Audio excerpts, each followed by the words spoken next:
Hello, I'm Dr. Benjamin Hunter Cunningham.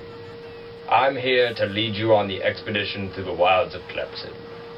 Today we'll be experiencing the local flora and fauna of the area and experiencing many adventurous things. I hope that after this you have learned much. Let's go.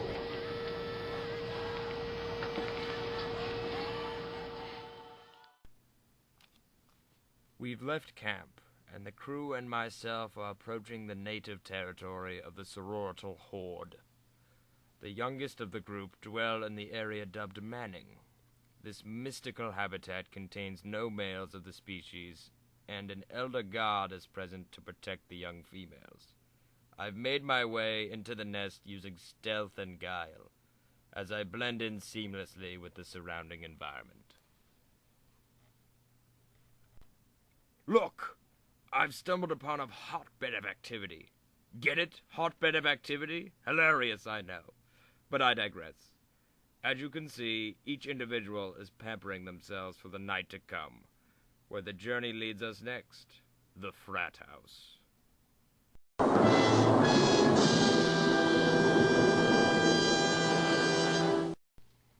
We have now stumbled upon a frat horde. I'll keep a wide berth, as they are extremely territorial and will strike out at those who are not a part of the horde, especially males. There is also a sororital horde following closely behind. This is normal behavior, as the males and females attempt to stay separate until meeting at social gatherings. The males have on similar clothing, reflecting their close bonds to each other, and so they can identify one another and single out potential intruders. Let's continue to follow them. Here we are in the bowels of the horde. Nothing like this has ever been documented before, and it's absolutely invigorating. As you can see, the social gathering is focused around the watering hole, the source of life within this barren wasteland. Without the nutrient-rich alcohol, this gathering would not exist. It holds the group together through the best and the worst. The watering hole, also dubbed the keg, is also a source of entertainment.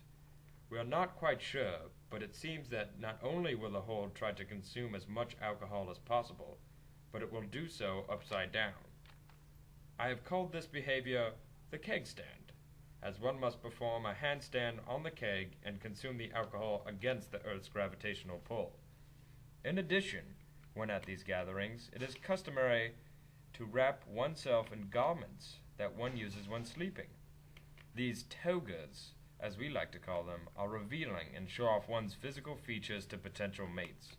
The revealing clothes and inebriation effects of alcohol often lead to a sexual flurry within the den, along with idiotic and misguided behavior that each organism will regret when its senses come to. Though frats and sororities control most of the activity here in the wilds of Clemson, they do not reign supreme. The dominant beings in this ecosystem consist of the athletic prides. They are at the top of the food chain, the most physically superior and fit to survive. Here in the wilds, they maintain popularity and social respect among other inhabitants, based on which show of dominance they perform. Football being at the top of the scale, and women's basketball being at the bottom.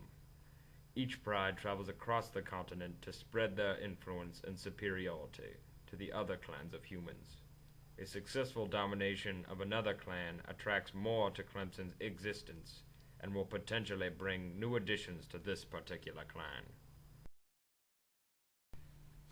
As previously mentioned, dominance is the most important factor in maintaining an athletic pride, so much so that a pride will do anything to have it.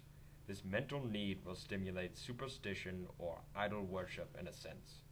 For example, a simple rock has become the source of the football pride's confidence, and they must touch it before every game here in the wilds.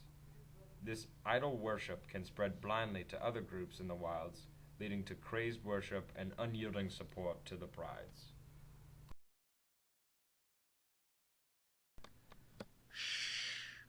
We must be very quiet, as to not to startle the gaggle of geeks. They startle easily and tend to keep to themselves or other geeks. They mostly sit quietly in front of bright computer screens that suck the color from their skin like a vampire, leaving it a morose gray that separate them from the normal human species. We don't yet know if this skin color has any evolutionary advantage, but we think it is linked to higher intelligence. They are much more active at night, as the sun can damage their fragile eyes and skin. Typically, the long hours spent in the library rob them of their athletic ability and physical prowess. We've retraced our steps back to the frat and sorority social gathering to examine another interesting organism. The whore is a subgroup of both males and females and can mostly be seen at parties and social gatherings of all types, where members of the opposite sex are present. We can compare their behavior to that of a parasite, as they attach themselves to the nearest host that can offer sustenance, and then move on to the next host, and so on and so forth. They tend to disguise themselves as sorority or fraternity to reap the benefit of such title, without social bonds or commitment. Thus concludes the expedition to the Wilds of Clemson. I hope you have learned much. I certainly have. I'm Dr. Benjamin Hunter Cunningham, signing out. Stay classy, San Diego.